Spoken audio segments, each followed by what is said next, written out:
whether the Quad can really do something on the ground level, or is it only for the time when things get accelerated from China? Will it be able to influence expanding trade, etc., military exercises?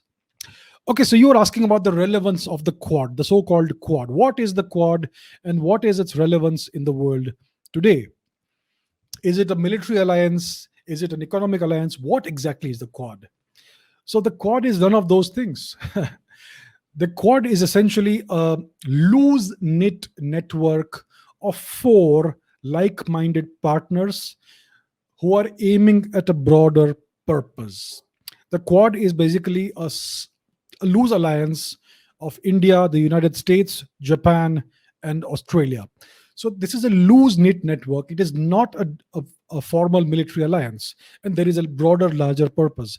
The broader purpose is to shape the global order during this age of transition, this pivotal decade, the 2020s, because the world is evolving very rapidly. This is an age of transition from a unipolar world to a multipolar world, or maybe again to a unipolar world if the Chinese take over.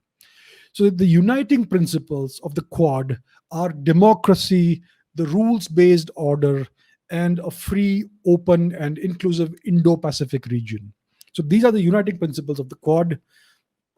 So recently we had a summit in March, I think, and there were three significant outcomes. Firstly, there was going to be this cooperation on COVID-19 vaccine production, and India will be the hub of this COVID-19 vaccine production.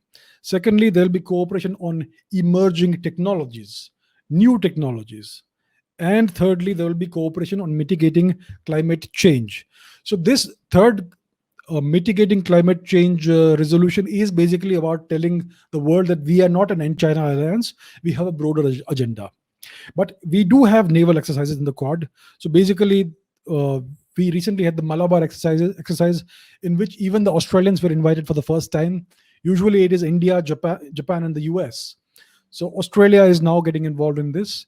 And there is the possibility of a Quad plus kind of structure in which Canada will get involved, France, New Zealand, UK may also get involved.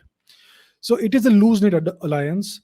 The agenda is to implement a restructuring of the global supply chains. India will be a vaccine hub. There will be cooperation in technology and biotechnology and in various strategically significant areas. And this alliance hopes to use the network effect and to enlist the support and cooperation of other states in maintaining a global rule-based order. And the overall objective is to basically prevent China from ascending to superpower status. That is definitely there, yes. So the Quad is a core group of four countries that seeks to enlist the support and cooperation of various other countries in military as well as non-military actions without focusing on membership. So you don't have to become a member of the Quad. You can be a Quad plus member, or you don't even have to be associated with the Quad by name, and you can still engage in cooperation. So we are building an alliance of like-minded nations to preserve what is the current global order and to prevent China from hijacking and taking over the world. So that is what the Quad is. It is by no means a military alliance. There is a military element, especially a naval element. So it will all depend on what is going to be the future, what scenarios will emerge in the next coming years within this decade, and that will, in the long term, shape the form and direction that the Quad takes.